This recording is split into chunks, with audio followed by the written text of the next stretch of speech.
ناظرین، جی جی پی میڈیا میں خوش آمدید۔ یہ ویڈیو ایران اسرائیل کی اس وقت جو جنگ چل رہی ہے، جو اسرائیل نے امریکہ کے ساتھ مل کے ایران پہ حملہ کیا ہے اور ایران جو ریٹیلیٹ کر رہی ہے، یہ ویڈیو اس کے اوپر ہے۔ ایموشنز پوری مسلم دنیا میں بلکہ پوری دنیا میں بہت زیادہ ہائی ہیں۔ ورلڈ وار 3 کی باتیں ہو رہی ہیں ویسٹرن ورلڈ کے اندر، ریجنل وار کی باتیں ہو رہی ہیں مڈل ایسٹ کے اندر، اور پوری دنیا کے اندر جو مسلمز ہیں ان کے اندر ایک بہت غم و غصہ ہے کہ جو اس وقت چل رہا ہے اور جو سب کچھ ہو رہا ہے اس کو لے کر۔ لیکن یہ ویڈیو جو ہے، جو میں آپ کے ساتھ یہ ویڈیو شیئر کر رہا ہوں، بنا رہا ہوں، یہ ویڈیو ایک انتہائی کولڈ انالیسس ہوگا اس جنگ کا، اور ہم ریشنلی وداؤٹ اینی ایموشنز ہم اس جنگ کو دیکھیں گے کہ پریکٹیکلی یہ کہاں پہ کھڑی ہے، ایگزیکٹلی ہوا کیا ہے اور یہ آگے کس طرف جا رہی ہے۔ ناظرین، اسرائیل نے جب ایران کے اوپر میسل سٹرائکس کی ہیں تو اس سے پہلے اسرائیل نے پورا سٹیج سیٹ کیا۔ ابھی جو ریسنٹ میں نے ویڈیو بنائی اس میں نے آپ سے سارا ایکسپلین کیا کہ کس طرح افغانستان کے اندر پاکستان کو باک ڈاؤن کیا گیا تاکہ پاکستان جو ہے ایران کے حق میں، جس طرح پہلے پاکستان نے سیز فائر کروایا تھا، پاکستان وہ نہ کر سکے۔ سب سے پہلے تو سٹیج سیٹنگ ہوئی۔ سٹیج سیٹنگ کے بعد امریکہ نے 1/3 آف اٹس نیوی اس کو پوزیشن کیا ایران کے اراؤنڈ، اور پھر جو ریٹرک تھا، آپ کو پتہ ہے، بہت تیزی سے امریکہ کی طرف سے آ رہا تھا کہ ہم ایران کو یہ کر دیں گے، وہ کر دیں گے، اور اسرائیل بھی اسی ریٹرک کو رائٹ کر رہا تھا۔ اس کے بیک ڈراپ پہ ایران کے نیوکلیئر پروجیکٹ کو لے کے کچھ مذاکرات چل رہے تھے اور وہاں پہ بھی ایران کو آرم ٹویسٹ کیا جا رہا تھا۔ لیکن آج یہ رپورٹس آ رہی تھیں کہ شاید کچھ سسٹینیبل پیس کی طرف معاملہ چلا جائے، لیکن پھر اس کے چند منٹوں کے بعد یہ خبر آئی کہ اسرائیل نے ایران کے اوپر حملہ کر دیا۔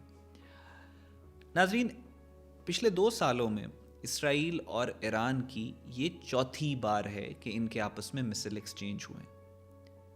اپریل میں ہوئے 2024 میں، پھر 2024 اکتوبر میں بھی ہوئے، پھر اس کے بعد 2025 کے اندر بھی ہوئے، اور اب یہ آپ فیبرری کا منتھ دیکھ رہے ہیں کہ چوتھی دفعہ ان دونوں ممالک کے درمیان میں جو مسل ایکسچینج ہے وہ ہوئی ہے۔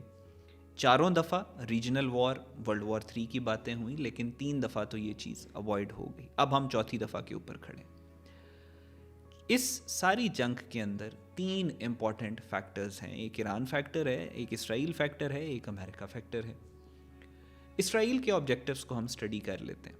آپ نے دیکھا کہ اسرائیل کی جو فارن پالیسی ہے وہ ایک ٹول بن چکا ہے نیتن یاہو کا اقتدار میں رہنے کے لیے۔ میں نہیں کہہ رہا، بل کلنٹن نے بھی یہ بات کی، اور ریسنٹلی آپ نے دیکھا کہ جب اسرائیل کی جوڈیشری نے کیسز کی سنوائی ہیئرنگ کے لیے نیتن یاہو کو بلایا تو اس نے کہا کہ نہیں، میں نہیں آ سکتا کیونکہ نریندر مودی مجھ سے ملنے کے لیے آ رہا ہے۔ تو آپ نے دیکھا کہ کس طریقے سے وہ فارن پالیسی کو استعمال کر رہا ہے just to stay in power.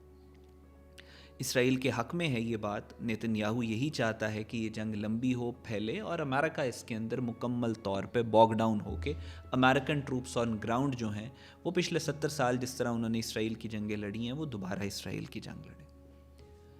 دوسرا فیکٹر اس میں ایران کا ہے۔ ظاہر ہے ایران امن چاہتا ہے، ایران پیس چاہتا ہے، ایران جنگیں نہیں چاہتا، ایران ایک پروگریس کرنا چاہتا ہے امن کے ساتھ، پیس کے ساتھ، اور ایران چاہتا ہے کہ اپنی جو ان کی گورنمنٹ ہے اس کو پروٹیکٹ کریں اور وہ جو سٹیٹس کو ہے ایران کے اندر اس کو کنٹینیوڈ رکھیں۔ تیسرا اس میں جو ایکٹر ہے وہ امریکہ ہے۔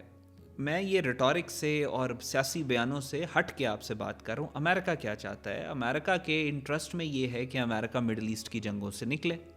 امریکہ کے انٹرسٹ میں یہ ہے کہ امریکہ اپنے ریسورسز اسرائیل پہ ویسٹ نہ کرے، اور امریکہ کے اندر پاپولر سینٹیمنٹ جس کے بعد ڈونلڈ ٹرمپ اقتدار میں آیا وہ یہی تھا کہ امریکہ اب اسرائیل کے بہاف پہ جنگیں نہیں لڑے گا۔ تو امریکہ کے اس کے اندر انٹرسٹ یہ ہے، لیکن گراؤنڈ کے اوپر آپ امریکہ کی ملٹری پوزیشننگ دیکھ رہے ہیں اور آپ اسرائیل کے حملے دیکھ رہے ہیں۔ تو اسرائیل جو کر رہا ہے وہ تو اس کی اسٹریٹجی کے ساتھ الائن کرتا ہے، لیکن ایران جو کر رہا ہے وہ ایران کی اسٹریٹجی کے ساتھ الائن نہیں کرتا، اور جو امریکہ کر رہا ہے وہ امریکہ کے لارجر گولز کے ساتھ الائن نہیں کرتا۔ تو اس کے اندر کہیں نہ کہیں کوئی نہ کوئی کچھ نہ کچھ کیچ لازمی طور پہ موجود ہے۔ پچھلی جو جنگیں ہوئی ہیں ایران اور اسرائیل کی، ایران نے بہت زیادہ ریسٹرینٹ شو کیا۔ ایران کا سیکیورٹی کیلکولس ایران کو یہ کہتا ہے کہ اسرائیل اس کو پرووک کرے گا اور ایران ریسٹرینٹ کا مظاہرہ کرے گا، اور پچھلی 3 دفعہ آپ نے دیکھا کہ ایران نے ٹائم لیا، اپنی اسیسمنٹ کی چیزوں کی، اپنی ڈپلومیسی کو انکارپوریٹ کیا اور اس کے بعد اٹیک کیا۔ لیکن پچھلے 3 اٹیک سے یہ والا اٹیک جو ہے ایران کا، یہ ڈفرینٹ اس وجہ سے ہے کہ ایران نے 25 سے 30 منٹ یا کچھ رپورٹس کہتی ہیں 40 منٹ لیے اسرائیل پہ حملہ کیا، اینڈ ود ان 1.5 آور ایران نے مڈل ایسٹ کے اندر ملٹیپل لوکیشنز کے اوپر حملہ کیا. بحرین کا نام سامنے آ رہا ہے، ابوظہبی کا آ رہا ہے، سعودی عربیہ کا آ رہا ہے.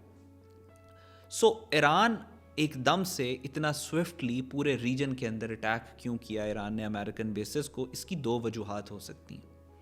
ایک ریزن تو یہ ہے کہ شاید ایران اب تھک گیا ہے کہ اسرائیل بار بار جو اٹیکس کر رہا ہے، اور یہ کہتے ہیں کہ اب جو ہوگا دیکھی جائے گی، اور ہم آل آؤٹ جو ہے جو کچھ ہمارے پاس ہے ہم اس کے ساتھ اب اسرائیل کا مقابلہ کریں گے اور امریکہ کا مقابلہ کریں گے، اور we will turn this war into a regional war, اور اگر پاسبلٹی ہے ورلڈ وار کی تو ہم اس طرف بھی چلے جائیں گے. ایک آپشن یہ ہے جو مجھے ذاتی طور پہ لگتا ہے کہ ایسا نہیں ہے. دوسری آپشن ناظرین یہ ہے کہ 3 سے 4 دفعہ پچھلے 2 سال میں جو ہے اسرائیل ایران کے اوپر اٹیک کر چکا ہے اور امریکہ کو اس جنگ میں داخل ہونے کی، شامل ہونے کی کوشش کر چکا ہے. پچھلی 3 دفعہ تو امریکہ نے پریکٹیکلی اوائڈ کیا ہے. لاسٹ ٹائم تو آپ نے دیکھا چیزیں جب بہت زیادہ ہائٹنڈ اپ ہو گئیں تو وہ B-2 بامبر والی فیس سیونگ ہوئی اور اس کے بعد یہ معاملہ ختم ہو گیا. اب اگر ایران اٹیک کر رہا ہے تو there is a very high possibility کہ ایک surgical strikes war kind of situation ہو، جس میں پورا ریجن، پورا خطہ انوالو ہو. امریکہ بھی اس خطے اس جنگ کے اندر انوالو ہو. اسرائیل تو چاہتا ہی ہے کہ جنگ ایسکلیٹ ہو اور ایک ریجنل وار بن جائے، لیکن امریکہ نہ افورڈ کر سکتا ہے پریکٹیکلی، نہ اس کے پولیٹیکل انٹرسٹ میں ہے ایک لمبی جنگ ایران کے ساتھ لڑنا، نہ اس کے اکنامک انٹرسٹ میں ہے، اور نہ ڈونلڈ ٹرمپ کے جو ووٹرز ہیں. Donald Trump is a popular leader, اس کے لیے اپنا ووٹر بہت ضروری ہے. ووٹر اس کا نہیں چاہتا، جو میک امریکہ گریٹ اگین ہے وہ نہیں چاہتا کہ امریکہ جو ہے دوسری جنگوں میں انوالو ہو. اچھا، اب اس میں ایک اور پاسبلٹی جو میں آپ کو بتا رہا ہوں کہ ایران نے اٹیک کیا، جن بیسس کے اوپر اٹیک کیا ان بیسس کے بارے میں رپورٹس آ رہی تھیں پچھلے 1 سے 1.5-2 ہفتے سے. جس طرح ایران نے جب قطر کے اوپر اٹیک کیا، تو جب لاسٹ رائزنگ لائن 1 میں امریکن بیس کے اوپر اٹیک کیا تو رپورٹس تھی کہ امریکہ نے وہ بیس خالی کر دی تھی. اب جن بیسس کے اوپر، ریجنل بیسس کے اوپر ایران اٹیک کر رہا ہے، پچھلے 1.5-2 ہفتے سے یہ رپورٹس آ رہی ہیں کہ بڑے کارگو پلینز ان بیسس کے اندر انز اینڈ آؤٹس ہو رہے ہیں. کچھ کہہ رہے ہیں کہ وہاں پہ ایئر ڈیفنسز انسٹال کیے جا رہے تھے، اس وجہ سے وہ پلینز آئے تھے. کچھ یہ کہہ رہے ہیں کہ امریکہ جو ہے پریکاشنری ایویکویشن ان بیسس کی کر رہا ہے. سو دیر is a very valid possibility کہ ہو سکتا ہے کہ یہ ساری جو سرجیکل اسٹرائکس ہیں یہ تھوڑی زیادہ ہوں، اور اس کے بعد پورا خطہ، ریجنل کنٹریز اور امریکہ یہاں پہ بیٹھے، and once and for all, یہ جو ہر 6 مہینے کے بعد امریکہ اسرائیل کا کانفلکٹ ہوتا ہے، ونس اینڈ فار آل اس کو نیگوشیٹ کیا جائے، اور اس کے بعد اس کانفلکٹ کو ڈائل ڈاؤن کیا جائے، ڈیفیوز کیا جائے، اور امریکہ will get an equation to leave middle east, جو کہ وہ پچھلے 3 سال سے 2 سال سے کرنا چاہ رہے ہیں. اب ہوگا یہ، اس میں امریکہ کے لیے فائدہ، امریکہ کے لیے اٹس اے ون ون کہ وہاں پہ جو APEC اس وقت ٹرمپ کی سب سے زیادہ مخالف لابی بنی ہوئی ہے، جو اسرائیلی لابی ہے، اس کو بھی امریکہ سیٹسفائی کر دے گا کہ ہم نے اسرائیل کے بہاف کے اوپر اپنی ملٹری پوزیشننگ کی، اور ہم نے ایران پہ حملہ کیا، اور ہم نے اسٹرائکس کی، اور یہ سارا کچھ وہ بھی پیسیفائی ہو جائیں گے. جو میک امریکہ گریٹ اگین والے ہیں وہ بھی خوش ہو جائیں گے کہ ڈونلڈ ٹرمپ یہ کہے کہ جی میں مڈل ایسٹ سے اپنی فوجوں کو میں نے نکال لیا، میں نے الیکشن سے 2 دن پہلے یہ وعدہ کیا تھا کہ میں مڈل ایسٹ سے اپنی فوجیں نکالوں گا، تو میں نے نکال لیا. سو یہ ایک پاسبلٹی جو ہے ابھی جو سچویشن ہمارے سامنے ہے اس میں نظر آ رہی ہے. اور یا پھر تیسری آپشن جو ہے وہ ایک ہی بچتی ہے کہ ایران جو ہے وہ اور امریکہ اور اسرائیل ایک فل فلیج وار میں جائیں. ود ان ڈیز اس جنگ کے اندر چائنا بھی شامل ہوگا، ود ان ڈیز اس کے اندر رشیا بھی شامل ہوگا، اور یہ ایک آل آؤٹ وار بنے گی which definitely is going to be world war 3. ذاتی طور پہ مجھے ایسا لگتا ہے کہ the possibility of this conflict morphing into world war 3 is less as compared to کہ سرجیکل اسٹرائکس ہوں اور اس کے بعد ڈفرینٹ ایکٹرس کو ڈفرینٹ طرح کی اس کی ڈومیسٹک نیڈس کے مطابق فیس سیونگ دے دی جائے، اور یہ کانفلکٹ جو ہے پھر کچھ عرصے، کچھ مہینوں یا چند سالوں کے لیے ڈائل ڈاؤن ہو جائے.